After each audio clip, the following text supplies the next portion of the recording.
Por el multimedio, Tiro al Blanco, bajo la coordinación y participación de Narciso Isa Conde. La verdad sin dobleces, para hacer... Vamos a hablar ahora de las reformas que propone Luis Abinader en perspectiva.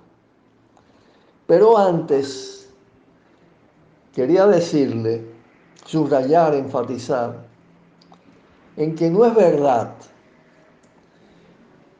que todas las deudas contraídas, todos los préstamos contraídos, están destinados a salvar vidas en relación con el COVID.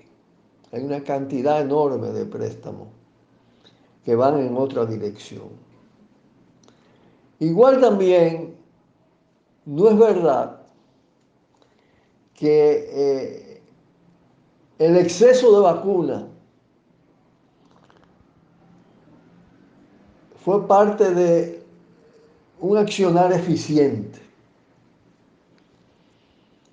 pero además se oculta los déficits que hay en el proceso educativo formativo para que la población se vacune. Esto es importante. Es que el gobierno de Abinader se concentró inicialmente en comprar la vacuna al occidente capitalista. Eso hay que subrayarlo. Incluso dejó a un lado a China, dejó a un lado a Rusia y se concentró ahí, y eso le fallaron. Es verdad que él entonces recurrió a China. China responde positivamente porque además le interesa influir. Bueno, y por eso el gobierno adelanta, contrario a lo que le pasa a Cuba, que la bloquean totalmente, o a Venezuela, para retrasarle la vacuna. Bueno, pero después comenzaron ya avanzada la vacunación con la vacuna china, comenzaron a llegar las otras vacunas. Y aparece un exceso de vacunas y poca voluntad de vacunarse. Pero la culpa no la tiene la gente. La culpa la tiene un gobierno que no ha sabido educar persuasivamente para lograr mejores resultados en ese sentido. No son malos los que se han logrado, pero pudiera ser mucho mejor. Eso de entrada. Ahora las 12 reformas. Transparencia.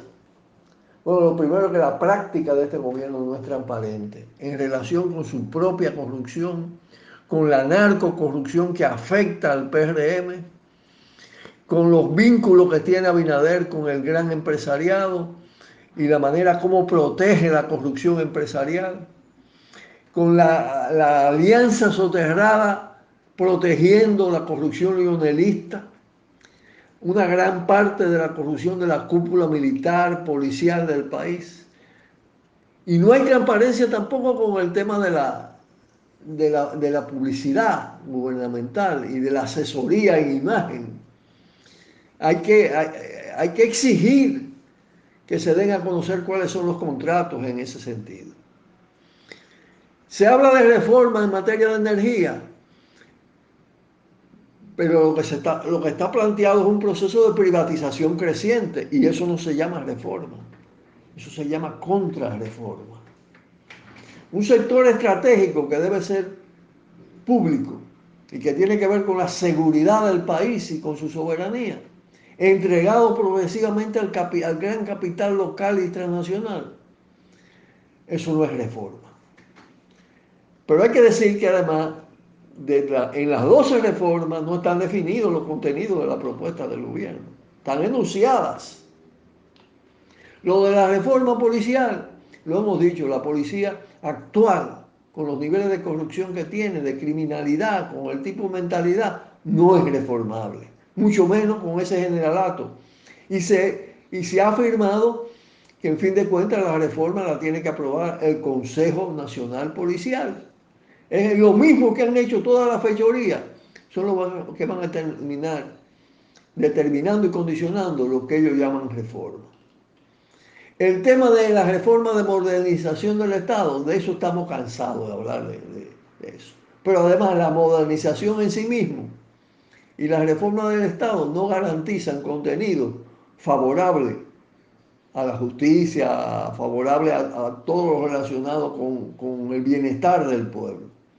Incluso una parte de la modernización la han hecho los gobiernos del PLD, para provecho de la clase dominante gobernante.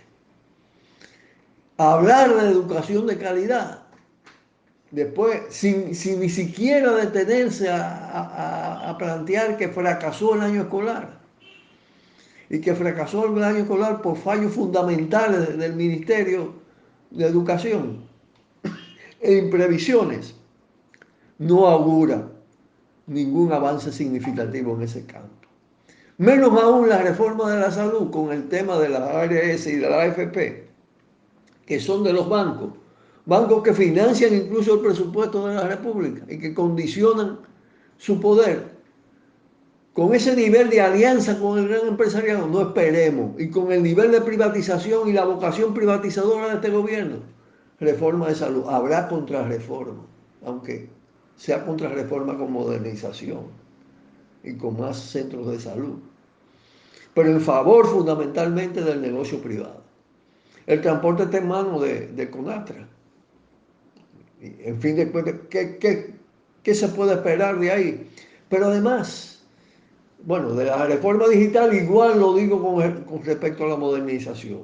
Eso lo avanzó bastante los gobiernos del PLD. ¿Y qué significa esto en términos de cambios reales para la situación de la gente, en términos de los problemas, de los graves problemas que afectan a la gente, al país? Poca cosa significa realmente. La reforma fiscal está condicionada totalmente por el poder empresarial. Y eso ha sido histórico así. Sin una transformación de las relaciones de propiedad y de poder, no habrá una política fiscal que beneficie fundamentalmente al pueblo dominicano. Igual con la reforma laboral. El empresariado, el gran empresariado, no va a facilitar, a favorecer cambios significativos en ese orden. Pasa también con lo de la reforma en materia de hidrocarburos, cuando hay una mafia dominante del gas propano, de los combustibles, a la cual está evidentemente aliado este gobierno. Y esas 12 reformas, además, la va a hacer un Congreso, una Cámara de Diputados, un Senado, que es la expresión misma de la contrarreforma, de la corrupción y de la impunidad. Y que vemos lo que está haciendo ahora mismo con el Código Penal y con el tema de las 3 causales, que por demás siguen guardando silencio. La responsabilidad que tiene Abinader no la admite, no la reconoce frente a esos temas. Finalmente, él exhorta, habla de un nuevo ciclo, de un nuevo capítulo en la historia dominicana. Todo eso es espuma. Y entonces llama a la unidad de los líderes del país, que va a dirigir una comisión. ¿Quiénes son los líderes del país a lo que se refiere? Esa cúpula del empresariado, ese cogollo de la Iglesia Católica, ese liderazgo partidocrático corrupto, clientelista. De ahí se puede esperar, de esos poderes y de ese Congreso se pueden esperar reformas plausibles. Pero además, este es un sistema político montado para una competencia entre las derechas. Y eso tampoco garantiza la unidad de las derechas, porque ellas compiten entre sí, mediadas por sus grandes ambiciones políticas, económicas, por la manera como usan el Estado y como lo han usado históricamente. Ese sistema de partidos no da reformas, sino contrarreformas. Finalmente él pide apoyo para él. Bueno, lo va a tener de la cúpula empresarial, de los cogollos políticos, que él favorezca, que él perdone, que le garantice impunidad. A uno lo va a castigar, a otro no. Y que se deje ya de alardear con lo que él trabaja 12 horas y 7 días a la semana, porque Balaguer trabajaba más horas y Danilo posiblemente más. Ese no es el tema. El tema es para quién trabajan. Y él trabaja para su clase, para las élites empresariales de este país, y protege al mismo tiempo una parte importante de la partidocracia de su partido. Esa es la verdad verdadera. Y los hechos son los hechos y las palabras no cambian la realidad. Nos tenemos que despedir por esta semana con un fuerte abrazo. Por el multimedio, Tiro al Blanco, bajo la coordinación y participación de Narciso Isa Conde. La verdad sin dobleces, para hacer